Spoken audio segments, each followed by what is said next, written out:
Hello, I'm Hal Lublin. And I'm Mark Gagliardi. Since the dawn of humanity, one issue has gone unsettled. With the fate of the world in the balance, we're here to settle, once and for all, best bread. That's right. Don't worry, everyone.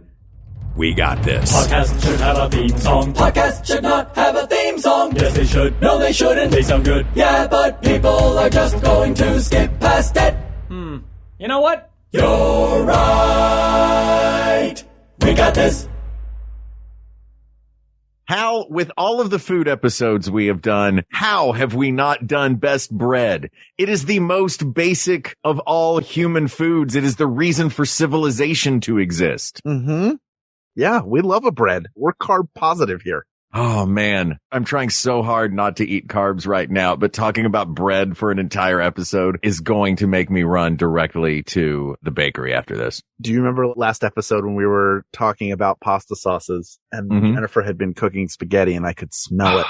I was so jealous. As soon as we were done, as soon as that happened, I was checked out. I was no longer interested in recording anything. Not that I don't enjoy our time together. I was just really hungry. So I went out and grabbed what was left and put it in a bowl and just ate it like an animal. Can you horse spaghetti? Is that possible? Or do you wind up like I'm picturing the image in my head is a horse with actual spaghetti in its oat bag. And I got to tell you, it is adorable. I'll just say as a warning to everybody out there, if you're going to eat pasta and if you're eating it so fast you can feel the strands tickling your esophagus before you chew them, you should slow down. That's a pro maneuver. And I don't like when I do it. You have eaten spaghetti so fast that a full noodle will go all the, like it makes its way in full noodle form all the way to your stomach. So then as it's going into your stomach, it's like Gollum with the ring or the Terminator hand giving the thumbs up as it slowly descends. That's right. That's exactly what it is. You nailed it. I turned every spaghetti strand into a Terminator arm in my stomach. Well, let's talk bread, my friend. Yeah. First of all, how do we want to approach this category? Do we want to set some sort of limits on what we are considering bread? Because like pizza's bread, technically bagels are bread, but a bagel is a different entity. I think we're talking about a bread that you would have in like a loaf or slice form or I would take a roll, right? Okay. A yeast roll, that would be bread. That would be bread. The distinction I was going to propose was we use the leavening agent as what determines whether or not something is bread for the case of this. Oh, so no matzah. Well, yes, no matzah, no wandering in the desert. But it is bread. That is bread. It's more of a cracker. Matzah is more of a cracker. That's true. Well, my point was that you've got breads that are leavened with yeast and breads that are leavened with chemical leavening. And the chemical leavening would be soda bread and biscuits and to some extent, I guess, cornbread. I don't know if you put baking soda in cornbread or if it's just, as my mother makes it, corn, water, and butter. And right. Yeah, like just the most basic. Meal. Yes. Mm-hmm. There's gotta be there's something in it that leavens. It's gotta be baking soda or something, right? Yes. I don't think there's yeast in there because you don't have to proof it. But do we want to limit this to yeast-based breads? Or do you want to keep biscuits? You want to keep biscuits on the list? I think cornbread is a cake. I think you're Disagree? A cake. What? I think you're a cake. Want a slice? Yes. Want a slice of this? Is that what you want? I don't know. Is it cornbread? Because I do like cornbread. I'm very corny, yeah. Boo. But there's I retire. There's an argument to be made that the best bread is going to be something that can make a sandwich, which is going to preclude your zucchini breads and banana breads. And to that extent, I think cornbread. See, those to me, a banana bread is a cake. Mm-hmm. I know we call it a bread, but again, that's something you can make from scratch with no yeast. Yeah. It's a baking soda as a leavening, but then soda bread, that is a bread. Soda bread is a bread, but soda bread is, uses, baking soda. But banana by its very name. Banana bread is like carrot cake to me. You put it in a dish. Yeah. You put it in like a loaf pan. Mm-hmm. Or that would be like saying, well, a lemon cake is bread because it's similar to, we call it banana bread and yet it's a lemon cake or a lemon loaf. Yeah. This is like, when it's a loaf. This is like when everything was getting cut into and was a cake on the internet. It's still happening. Is it really? It's still happening, and it can't be more disturbing because look, I get the I'm amazed by it. I'm amazed at people who are able to make cakes that look like actual objects. But when it looks like a dog, Yeah. and Like they're a like, this real slices dog. the eye, like, Oof. I don't want to, I never, part of the anticipation is like, why are they taking a knife to that shoe? Why are they taking a knife to a can of Coca-Cola? Not, why is that dog who's just trying to rest about to have a knife taken to Yeah. it? Why are they taking a knife to a living thing? I don't Come want on, that. guys. Yeah. No. I didn't ask Yeah, for I want, if I'm going to get something from a bakery, the elves in that bakery will be Keebler elves. They won't be Weta Workshop elves from New Zealand creating incredible special effects. Yeah, that's exactly right. I don't want that. But yeah, so just because something is a loaf doesn't make it bread. Yeah, I think that, and I think that we're going to, I mean, it's worth talking about all of them because why not? We're here to talk about bread. Let's talk about bread we love. Let's talk about the non-contenders in this battle that we love, that we know are not going anywhere. I'm talking to you, great big McDonald's biscuit full of bacon, egg, and cheese in the morning. But that's a sandwich, right? And It's I'm not talking to you, bacon. McGriddle. I had Popeyes today for lunch. Oh, I love me that. Did you get that big chicken sandwich? No, I've had it before. I've had the spicy chicken sandwich a few times. I like the spicy chicken sandwich. I just got some tenders, but it came with one of their biscuits, which is basically like powdered butter Oh, yeah. that they've compacted Oh, they're into a delightful. disc. Yeah, those biscuits are not risen. I don't think they have any baking soda in them. They're just like little flat hockey pucks of butter that are really delightful, I must say. Oh, they're risen indeed. Yeah. I had two of them, but they're a lot denser. They don't feel, they don't have that flaky, like a good buttermilk biscuit that's flaky. Oh, That's a joy. But again, that's not bread. Like that is a roll, right? That's rolls and biscuits. well, that's biscuit, but rolls and biscuits are different. I mean, the big thing I think is the ingredient being the 4 ingredients of a bread are water, flour, salt, and leavening. Now the flour can vary and the leavening can vary. Yeah. And I think those are going to be our determining factors, at least as far as deciding what we're going to be talking about as bread. Have you ever made bread from scratch? Yes. As many people during the pandemic did, I made bread from scratch with the one bag of bread flour that was sitting on the shelf at Target in a completely empty shelf. And I looked and I thought to myself, this must have been what it felt like if you walked into a toy store when Tickle Me Elmo first came out and you happened to look at the shelf and there was one sitting there. I thought to myself, why is this here? Is there something wrong with this particular bag of flour? I'm going to buy it. So I bought it. I bought yeast. And I made a few different batches because I wanted that, that experience of making yeast breads. I tried making pan bread and I tried making hearth bread, and we can go into the differences of those in a minute, but I was fairly successful. More successful, the more I made, the more successful I got. Sure. You have to do it once to be able to do it right ever. Yeah. You have to start somewhere. Have you made bread before? I have a bread machine, so I've not done the mix. I would like to do like a sourdough, but I don't know that I have the patience to do a starter and all that stuff, but I would love to make a loaf of bread, let it proof. Mm-hmm. I expanded in dessert baking more than I did bread baking, but bread machines are incredible in terms of, I don't know if you've used one before, but no. You have a guide that tells you how much of everything to put in. Mm-hmm. And then you put everything in and close it and start, and it does everything. It does the kneading. It does the mixing. Really? You don't have to, it takes the human error out of it. And then you don't have to do there, any mixing to begin with before you put it in? No. And from there you can customize it. So you can That's put like everything in and put some sesame seeds in there, and you have white bread with sesame seeds. That's like a straight up Jetsons invention. Like I pour this powders and this water, and then a few hours later I open it up and there's bread. That is what it feels like. And it is fantastic bread. The drawback is, and I'm sure you found this in the bread that you made, is when you make it fresh, you're not putting any of the preservative chemicals that a lot of companies will put in their bread. So it's less shelf stable in that it doesn't last as long. But frankly, you're not, homemade bread's not going to last that long anyway. No, right? You're supposed to eat it all. Besides, look, mine does because I have that one shelf in my cabinet that I call the lab. It's all just powders that are all those things that you can't pronounce on the back of the box. I got a whole shelf of those. Oh, wow. You make it yourself. No, that's terrible. Yeah. I'm over here. Some people cook meth in a van. I'm outside cooking, citric acid based preservatives. It's funny that you mentioned the bread making machine because I want to go back in time Mm-hmm. I'd like to start with the bread machine and work our way backwards to what I think is a strong contender for the best bread.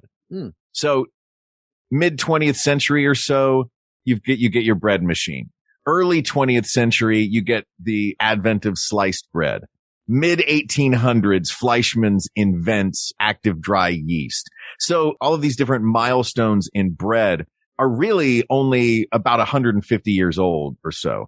Up until around 1850, it was just sort of seen as magic that certain yeast would make bread, and they didn't know why. And until Pasteur was the one that, to not go off on a history tangent, but Pasteur was the one that figured out, this is the kind of yeast, this is what we need to do. Mm-hmm. But before that, going back almost 7,000 years to the ancient Egyptians, we have the advent of yeast-risen bread in sourdough. Sourdough would have been the bread that everyone in the ancient world knew. That was the only leavening agent. In fact, you mentioned matzah. The reason that they couldn't leaven the bread is they left their sourdough starters back where they started in Egypt. No, it was because they were chased and they didn't have time to let the bread leaven. So they'd eat it as was. You have to learn your Old Testament, Mark. I'm surprised. Well, that's one way. That's one version of the story. What am I eating all this matzo ball soup for if that's not how it happens? I don't know. Why are you lighting candles for 8 days? Because why am I eating chocolate eggs 4 weeks after I stopped having chocolate for 40 days? Why do we do any of this stuff? Manishtana. That's what we say in Hebrew. Yes. So sourdough. Are you a sourdough fan? I do. I love sourdough. Yeah. It's got a great flavor to it that when it's made well, it's not overwhelming. Mm-hmm. Like it makes great toast. It's great as just a slice of bread, you could eat it cold and be fine. Yeah. It can go savory or sweet. You can go savory or a little bit sweet. I love it. You can hollow it out and turn it into a bowl famously as they do in San Francisco and at every Panera ever. Yeah. And it's cool to think that you can have a sourdough starter. You have this bacteria basically that you can trace back. There's a restaurant that's been using the same sourdough or cultures of the same sourdough for over a century. Yeah. There's a California college professor that I was listening to this afternoon who talked about his sourdough that he got from a friend, and he traced wasn't given to him as specifically an ancient sourdough, but he just traced it back to see if he could. Yeah. And he traced it back to the gold rush, 1849. He traced this particular sourdough back to. There is actually a Greek Orthodox church in Europe that claims that the bread that they use for their Eucharist is from a sourdough starter from the Apostle Paul. Which, to keep that little ecosystem alive for, fact or fiction, centuries, yeah. The idea of some of these sourdough starters being centuries and centuries millennia old. Yeah, that's so cool to me. Like the idea of sourdough and the history involved, mixed with the flavor of sourdough, the versatility of sourdough. I am a huge, huge sourdough proponent. Yeah, and there's something artistic to it too, to how you have to score the bread, but you can score it in such a way that there's a design on the loaf. That's kind of cool. Oh yeah. You can do that with any loaf of bread, really. You can turn any loaf of bread into a piece of art. It doesn't have to be sourdough. Yeah. But I do love a sourdough bread. And it does not require, it requires something in that you have to have a sourdough starter. What it doesn't require is a loaf pan. Right. You don't have to bake it into it. In fact, it's better if you don't. It's better if you have you basically bake it as a mound. Yeah. Well, let's crack into that then, because I think this is another, along with whatever your leavening agent is going to be, I think that we need to determine whether our best bread is a pan-based bread or a hearth-based bread. Pan breads being most breads that you'd see for sandwiches, white bread, whole wheat bread, multi-grain bread, rye breads, which are usually, Jewish rye, which is lighter rye, or rye flour mixed with wheat flour, so there's gluten in it. But you've also got hearth breads, which are made not in a pan, on a flat surface, frequently the floor of the oven in a steamier environment. And that's a lot of your European, your French breads, your ciabattas and focaccia, or maybe focaccias in a pan, ciabattas, but anything that's in that, round or long or any shape that doesn't look like it was, made in a loaf. I would also argue, sorry, I'm yawning. Why are these, It's been a long year. are these boring you? Are breads boring you now? We've been recording later at night and baby gets tired. How do you think Ken feels? He's 3 hours ahead of us. Ken doesn't sleep. He's like a vampire. That's fair. I've been on Twitch late at night. What I was going to say is rye bread is better as a hearth bread than a loaf bread. If you think? Go to a good deli, because you want that crust, that crusty, that really hard shell exterior. It makes a better crust. Now I don't like rye seeds. I like a seedless rye bread, but I want it cooked that way, because otherwise it's just like a pale imitation to me of rye bread. It's like rye bread masquerading as white bread or wheat bread. Yeah. And I grew up going to delis where it was baked as a mound, as a hearth bread. And then you got slices. The cool thing about that, and the sourdough too, is when you slice it, you start with a little heel and then it slowly gets bigger until you can make the biggest possible sandwich. And then you're on the downslope again and the sandwiches get smaller and smaller. But it also, I would say a seedless rye bread is also really good. It's a great sandwich bread. It really toasts well too. Do you like your ryes darker or lighter? As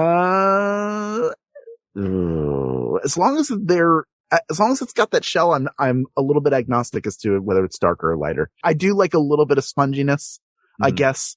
I like the crust to be firm but flaky rather than a shell. I think if I have to work to chew through it, then that to me is not, I don't enjoy that sensation, that eating experience. What about you? I tend to love rye bread.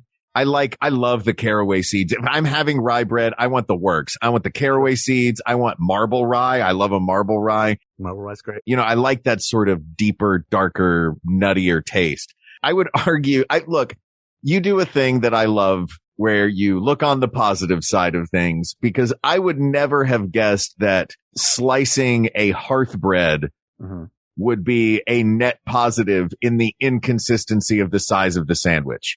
For me, if I'm making a sandwich, I want a utility bread. I want a loaf bread. I want every slice to be the same size. I want to be able to know that my sandwiches are consistent across the board. I don't necessarily I do love the artisanal nature at a restaurant. It's always accompanied by some sort of field green salad where a hearth bread is made into a sandwich that is impossibly and pointlessly long, which also leads me to go, what do you guys do with the rest of that loaf of bread? Because every time a hearth bread based sandwich comes out in a restaurant, it's all middle pieces. Yes. Who knows what they do with the other? You can make croutons with it. But to me, for a hearth bread, the first little nub is like a snack. Yeah. It's good for charcuterie. Yeah. The little corner. Or just to charcuterie. Yes. But also just I'm hungry. I'm going to have the little heel. Just put a little, that'll be good. See, I don't go straight dry. I got to put a little Kerrygold on there. Okay. Got to go with a little Kerrygold. That's fine. I get it. I'm sort of an anomaly when it comes to bread.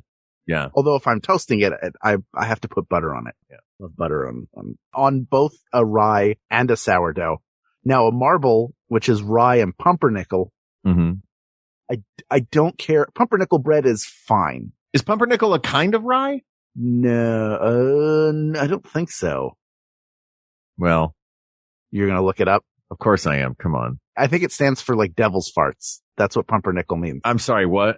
Pumpernickel means devil's farts, I believe, in German. No. Look it up. Tell me. It is, pumpernickel bread is rye. It is a rye. Yes. Okay. Then it is a rye bread.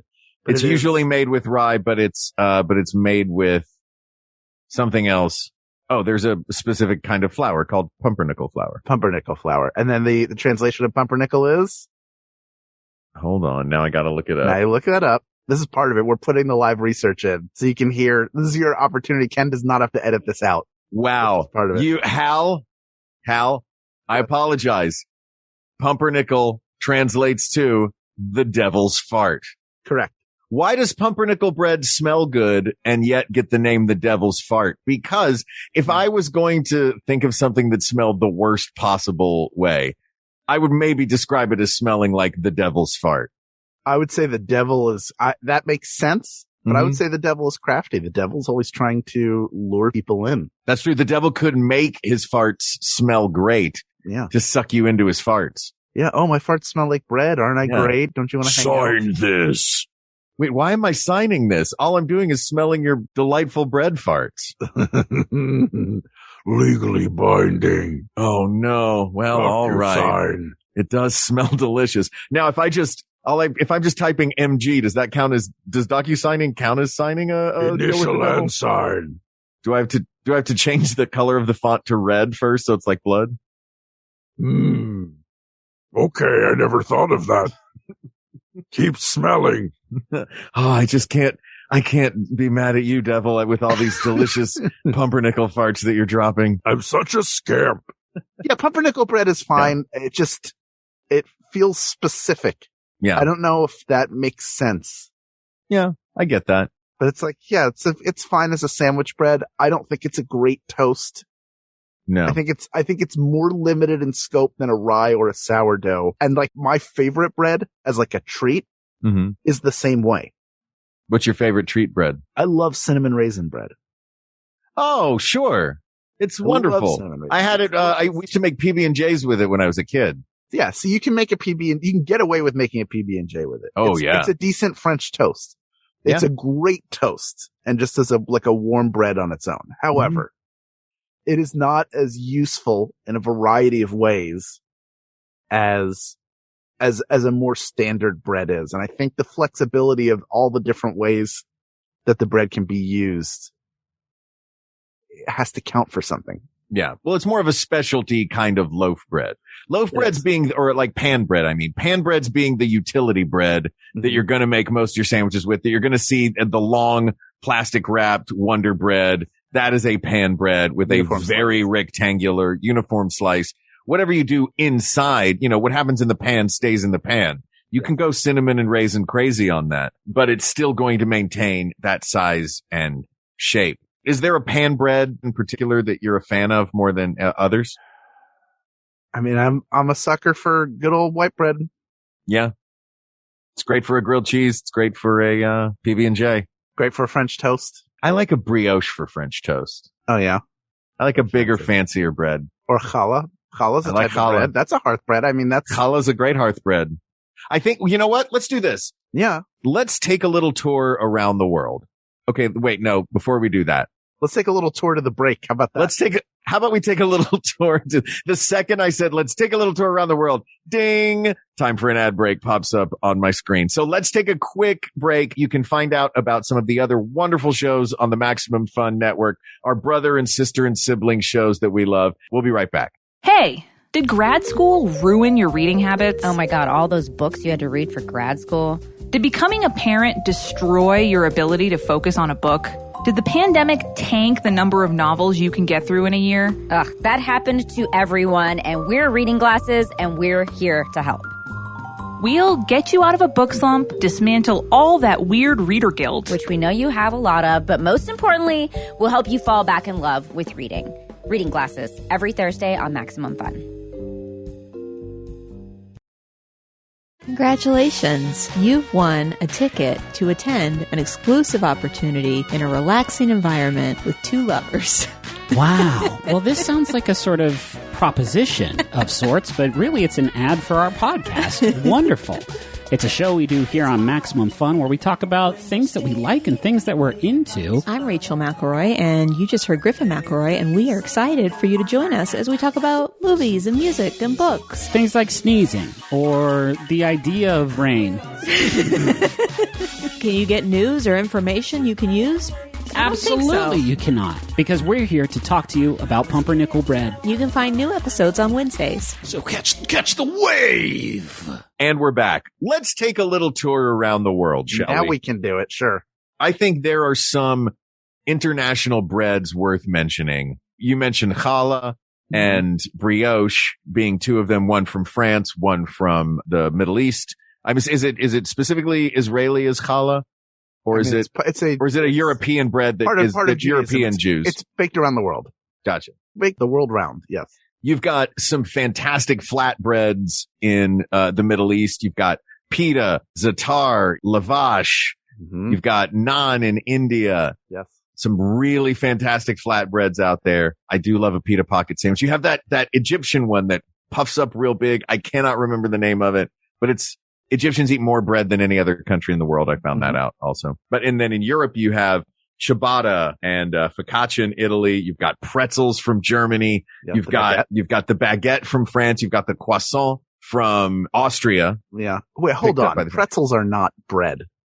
Pretzels are, this is what I was going to ask. They are their own food. Are pretzels, bagels, and pizza crust counted in this episode? Absolutely not. Okay.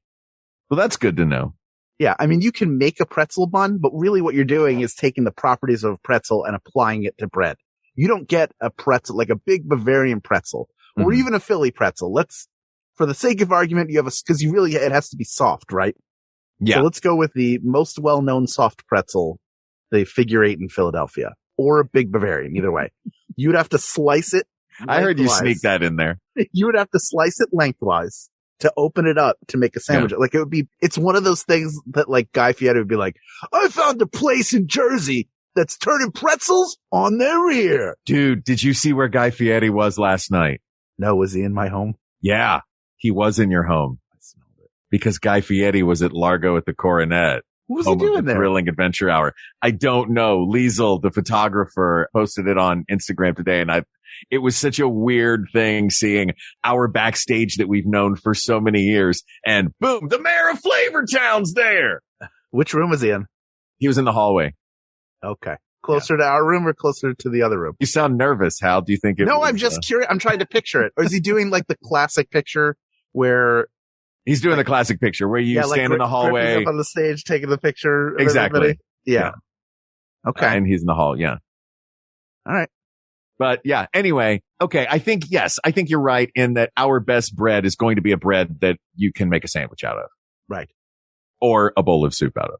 Yes. All right. Now you can make a sandwich out of a good New York bagel though. Right. But bagels are their own. They are their own beast unto themselves, as are like buns, rolls, buns, rolls, and biscuits. I would put that like buns, rolls, and biscuits, bagels, cakes and loaves. Buns, rolls, biscuits, cakes. Like monkey bread has the word bread in it, but it's a dessert treat. No, forget it. You said it. Monkey bread. That's our winner. That's just the winner. Sticky little bits of delicious that look like the world's worst for you cauliflower, but most delicious. And you just so good. Pop those little bites off. Oh, I love me some monkey bread. We love monkey bread. Yeah. But yes, I think it's going to be a bread that you can make a sandwich out of, which brings us back to, and I think it's tough. I don't know that the sandwich factor of a hearth bread, I think that the sandwich factor of a pan bread is higher than the sandwich factor of a hearth bread, even though I think that hearth breads are objectively better because you get that crunchy outside, you get that chewy inside. I mean, they are the standard because we have figured out a way to standardize the bread making process. Yeah. So in that way, the pan/loaf bread can be seen as a technological advance over the hearth bread. Hey, we figured out how to make it uniform. So you don't have to have, if you're making sandwiches for 6 people, they can all be the same size. Yeah. And for a restaurant, that's really handy, of course. Mm-hmm. Now, for restaurants that still serve hearth breads, I believe what they do is the bigger slices are, they're making more loaves than a household would. Right. The middles, and there's enough meat in the middle of the bread, enough substance there to make several sandwiches. Mm-hmm. And the smaller pieces are when you get a side of rye bread because it's served like with your soup. So are we talking about sandwiches made with sliced bread, or because a hoagie roll is also a hearth bread in which you're not using slices, you're using the entire loaf itself sliced lengthwise. Yeah. As the medium for the sandwich, which makes it, I would argue, kind of a perfect sandwich bread. I'm a ciabatta as sandwich bread person, and you're not using slices of ciabatta, you're using the whole loaf or roll of ciabatta. Sure. Kaiser rolls are the same thing. Yeah. But to me, that's the purpose of a hoagie roll, is to be used as a sandwich. Like if you take a baguette, you can cut the smaller pieces for charcuterie or even to make tinier sandwiches, or you can cut it lengthwise and make a sandwich that way. A hoagie roll's existence is the same as a hot dog roll or a hamburger roll. They exist only to be a sandwich. And that's fine. There's nothing wrong with that. Yeah. No, I would If I'm agree thinking with the best that. bread, it wouldn't be one of those. No, but it would be their great grandfather potentially, which I would argue is the baguette. A perfectly executed French baguette becomes a medium for a sandwich. It becomes discs that go in a soup or become croutons. It's incredibly versatile. I don't love it. Why? I do love the bread. I don't love it as the best bread. Why because not? I think you can bake you could bake a sourdough roll so that it's not a round. You can bake it into a more cylindrical shape. You can do that that's what they do with rye breads when they're baked in the hearth, is they're shaped like Sankara stones. So you get a lot of sandwich out of it. It's not like and if you put three of them together, you can rip someone's heart right out of their chest. Well, if you get two of them together, they start glowing. Yeah, it's amazing. It's hard to hold on to them. Burn through a bag. If you start saying you betrayed Shiva, then all of a Kalima sudden- Shakti Day. yeah. Om Nam Shivaya, Om Nam Shivaya. I would posit that at this point, our best bread is going to be a hearth bread that is still useful as a sandwich bread. Would you say that that's probably the case? Yeah. I mean, I think all hearth breads can be sandwich breads. I don't think that narrows it, is what I'm saying. Of course it narrows it. It takes half the breads out of it. It takes all of those rye loaves. It takes white bread out. It takes Why? classic, A rye because loaf? those are all you're pan taking breads. all the pan breads. So you're saying taking the all winner the pan should breads be- out. what you're positing here is that the winner should be Yes. a hearth bread, not a pan bread. I'm positing that the winner should be a hearth bread for the crusty exterior to chewy interior ratio and Sure. combination of, just more interesting. I'll go for that. But it's also got to be something that's useful as a sandwich. Whether or not that sandwich is made by cutting an individual loaf down the middle or by cutting slices to, say, a big round hearth bread. Like some of the best grilled cheese sandwiches I've had are from sourdough that are a round loaf of sourdough that just becomes crazy long oblong grilled cheese sandwich. Sure. That's the they're grilled great. cheese sandwich that's not going to just be a slice of American cheese. It's going to be, it's going to be a 3-cheese blend with some tomato or some applewood smoked bacon, something crazy going on in there. Woo, now I'm hungry. And basically you cut it in half. Mm-hmm. You cut that sandwich in half. You have two sandwiches. Yeah. 'Cause you don't have to eat it. You don't have to hold it as a big, like 2 flip-flops that you use to make a sandwich. Hal, you know what? If we decide you do on this show, then everybody has to now. You have to carry around. Oh, yeah. I love that power. I forget. right? Sometimes You forget. the power that we have. Yeah. It's this. We can do this. We can make everybody carry around their flip-flops like Jimmy Buffett blowing it out on the way back to Margaritaville. I don't want to think about Jimmy Buffett blowing it out on a food episode. I don't know why you would bring that up. I don't even know why. So if we're going to pick a hearth bread, which I'm comfortable with. Yeah. And I know there are a lot of breads we haven't mentioned, and that's because they suck. No, now I don't No, want it's not. I'm just kidding. It's not that your bread sucks. Yeah, but Like look, a Subway yeah, it does. roll. Like there are plenty of places that have. Subway rolls are made out of yoga mats. That's right. They take yoga mats, they chop them up, blend them, and then No, what put was it in the the? mold. There's like a chemical that's found in yoga mats was also found in Subway bread, right? Yeah, there is no bread on earth that you would eat and go like, this doesn't feel natural. Yeah. But still, it's good. We Yeah. enjoy the taste of it. Sure. It serves its purpose well. The wheat is good. The white is good. I'm sure the jalapeno's fine. I don't go in. I like the jalapeno flavoring. I don't like eating jalapenos. I do like a hearth bread with something baked on top, though. Yeah. Subway rolls, hearth breads, like little but they're Asiago baked in- cheese. They're baked in molds. Oh, are they? Oh, that would Yeah, make because they sense. have to be uniform. Yeah. You can't just, So it's not a hearth bread. It's a pan bread It is a disguising pan bread. itself as a hearth bread. yes. Oh, you diabolical. I would say Smiths. probably a lot of rolls, a lot of longer rolls like that, including my favorite Amoroso in Philly. Like that's how in Philadelphia, that's a big way we judge the cheesesteaks we like is what rolls they use. And a lot of people love Amoroso. I would be shocked if they didn't use molds in the baking process because you have an expectation of how long they're supposed to be. You have to send them a certain length and then you cut them in 3 and then you have 3 sandwiches. Yeah, So- you buy a foot-long sub at Subway, and as TikTok has shown us, most foot-longs at Subway are between 10.5 and 11 inches long. It's just a big lie. Yeah, the big lie of Subway. Mm-hmm. All right, I will posit a thought, and you tell me what you think. Go ahead. I Toss think it away. based on our conversation Yes. and based on what we know now, Yes. of what we deem to be the qualifying factors for the best bread. I will throw out a few choices that we've talked about and maybe one or two personal favorites might sneak. Okay. You just want to mention, this is like your in memoriam because we both know what the answer is. No, this is we're trying to make a Mount Rushmore and then blast 3 of the heads off. Okay. I think I know what the answer, I think I know what both of us believe the best one to be, but yes, you're throwing me for a loop here. Do you have one in your mind already? You don't have to say what it is. I have a couple in mind, actually. But if I said right now, all right, Mark, this is it. Just tell me right now from your heart and your head, what is the best bread? You would be able to answer that, correct? Pretty easily. You wouldn't. I would be hemming and hawing, actually. I'd be hemming and hawing about just between these 3. But I think there is one that is rising to the surface. All right. Because you know my tendencies. You probably know what I'm thinking of. All right. But I will say that the ones that are rising to the surface now are a ciabatta roll. Okay. A baguette. Okay. And a sourdough hearth round.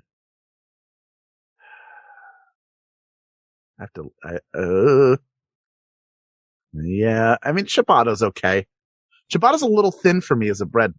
I'll be honest. I love a ciabatta. It's super airy. It's a little, and it really only exists to be, it doesn't exist to be sliced to me. To me, it's a roll. Ciabatta's a roll that you use to make sandwiches. And it's a very good roll for sandwiches. It's because it's great on the outside. It's great on the outside. Yeah. It's structurally perfect on the outside. Sure. And barely there on the inside. So whatever is on the inside becomes the star. But you're right. I think if you tried to slice ciabatta, you would wind up with bread rings. Yeah, it would be a mess. Yeah. I think for that reason, and I love it too. I definitely love it first. Like, it is a great sandwich bread. Mm-hmm. But to me, I would classify it with a roll. Yeah. I would classify it with the rolls. I would not personally, but if you would like to put it on Mount Rushmore, we can put it on Mount Rushmore. But I don't think it stands a chance of winning. All right, I'm going to throw out one more thought. Go ahead. I'm wondering if of the 2 remaining in that list, this Mount Rushmore only has 3 heads on it, by the way. Correct. Because we're taking Jefferson off. If the 2 that we have left are combined into one, then I think we might have the perfect bread. I do not think that the shape of a sourdough round, I disagree with you that is the best slicing size. No, but you can make a Sankara stone out of it. I would rather do that than a baguette because a baguette is too long and thin. Well, I wouldn't say, I'm not talking like the baguette sticking out of a paper bag in a rom-com. I'm talking about like a short, you can cut it into 3 sections to get 3 sandwiches, But what about a sourdough baguette? You're dead set on the round. I think it's a sourdough loaf, and I think it's a loaf that's cooked on the hearth. I do think it's a hearth-based sourdough loaf, but I think it is an oblong hearth-based sourdough loaf rather than a round sourdough loaf. But we're talking about Sankara stone. When I say baguette, I don't know what you mean when you say Sankara stone. Here, let me. You don't remember the Sankara? You remember how they were Of course, shaped? I remember the Sankara stones, but they're shaped like eggs. They're like big eggs. No, they're shaped like potatoes more than anything. They're longer tubes that are rounded on the ends. But I don't know. I don't know if I've had a sourdough. That is the shape. You can make a loaf like that. Absolutely, you can, and you should. Furthermore, if you want to make sandwiches, I mean, look, if you just want to enjoy slices of indeterminate size, then make your round, and a lot of people do. Yeah, and there's a lot more. I think we're overselling how uneven. It doesn't take long to get to the point where you're having pretty large sandwich slices, and it's okay if one's a little bit smaller than the other. We're not. The round is difficult though. I think oblong we're good. Yeah, oblong, but not baguette. Baguette too thin, round too round. Oblong, perfect. Oblong is yeah. I think you're right. I think one of those 3 foot long baguettes that you see in the grocery store, while expertly crafted. I guess when I think of a baguette, I think of a mini baguette, which is roughly the size of a Subway sandwich. Yeah. And that to me is still the same. It's the same thing. It's not a longer version, but it's still, I'm not going to cut it this way unless I'm putting it on like a cheese and meat plate. Yeah. So sourdough, I can cut the slices. I can cut hunks out of it and just heat it and eat it that way. Mm-hmm. I can cut slices with which I can make a sandwich. It's also good as French toast. which baguette, there's just not enough size in a baguette for it to be as flexible. I also that's my issue. I also think we're getting closer to one another, I think, in the baguette that we are picturing. Because I think you've been picturing the long, skinny. Well, you've been thinking of this long, skinny, like the long, super skinny baguettes, right? That's what a baguette is. Yes. I'm thinking of mini baguettes, which you would see sliced in half lengthwise to have a sandwich inside. Yeah, that's still a baguette. It's just you would have to glue them together and make long skinny, but that's still skinny. I don't want glue in my bread. It's the skinniness. You're going to have glue in your bread, young man, because it's good I don't for want you. What is this, Subway? I don't want glue in my bread. There's already yoga mat in it. We are putting ground up horse feet and using that to fuse the bread together. You're going to eat it, young man. You know what? what? You're going to grow up strong. Oh, oof. I do think that shape aside, though, one last thing on shape, I think you're right in that one other element of that skinny baguette is that it gets those little peaks. It gets those little peaks and valleys that get super, super crunchy and can hurt your mouth. Yes. I think, though, that we are in absolute agreement that it is not only for the history of it all, but for the flavor as well. Let me say that again. Not only for the flavor of it, but for the history of it as well. And the fact that it goes back to the very beginnings of leavened bread. It requires an ecosystem to be moved forward through time in perpetuity, as all humanity is. And it just has that tangy taste. I think that you're absolutely right in that it is a sourdough. I think that the texture mix that we get from a hearth bread means it's got to be a sourdough hearth bread. Mm-hmm. And I think, oblong is the shape to go with. Well, people of the world, every time you go to Fisherman's Wharf and somebody scoops out some sourdough bread and serves soup in it, every time you have a grilled cheese or a French toast or just a deli sandwich with sourdough bread, hungry right now. Not only are you biting into literal history, an actual connection to the past, but you're biting into the best bread, asked and answered. Hell, I'm so hungry. I'm hungry too. I want some bread or some spaghetti like you had last time. I want Taco Bell. Hang on a second. We were talking about tacos. I know, but I was thinking about Taco Bell. I've been thinking about Taco Bell the whole time. Did you check out in this episode too and start thinking about tacos? I checked out in 2017. I'm sorry.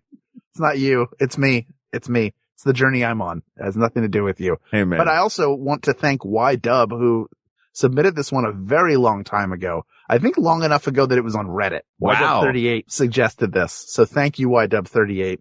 Even though we're not active on Reddit anymore, we did have the suggestion and we did get to it. So please, everybody, keep sending your ideas in. Yes, please. That topic is closed, but there are so many more to discuss that we haven't even looked at yet, that you haven't even written to us yet. So please reach out to us on Twitter at We Got This Tweets or email them to us at wegotThisPodcast@gmail.com. But the best place to do it, because you'll get an instant answer from other people of the world, is our Facebook group. The conversation can start there and then we'll end it on this podcast because we are conversation killers. That's Facebook.com/WeGotThisPodcast. Thank you to producer Ken Plume, who has his own wonderful show called A Bit of a Chat with Ken Plume, where you can hear him having fun conversations and conducting interviews with many pop culture luminaries. And both Mark and I have been on there several times. So that's true. You can start there or start with your favorite celebrity that Ken has talked to. And there is a lengthy list. Please check that out wherever you get your podcasts. Thank you also to researcher Kate McManus, graphic designer Uri Kelman, and QA engineer Jen Alba. And thanks, of course, to our musicians, Jonathan Dinerstein and Mike Furman, for our score and theme song, respectively. And thanks to you, the people of the world, for giving Hal and I a chance for me to get passionate about bread and for Hal to check out, apparently. No, you give us a chance to sit down with each other every week. It's so rare to have one of your dearest friends that you can sit down with and talk to about important stuff like this for an hour a week. And we get to do that. And it's thanks to you. So yes, you are the reason that we get to do this. We would not talk to each other otherwise. Nope. Yeah. Never. So never would. This is all about you, the people of the world. Thank you. Thank you. Thank you. For Hal Lublin, I'm Mark Gagliardi. For Mark Gagliardi, I'm Hal Lublin. And don't worry, everybody. We got this. We got this. MaximumFun.org. Comedy and culture. Artist owned. Audience supported.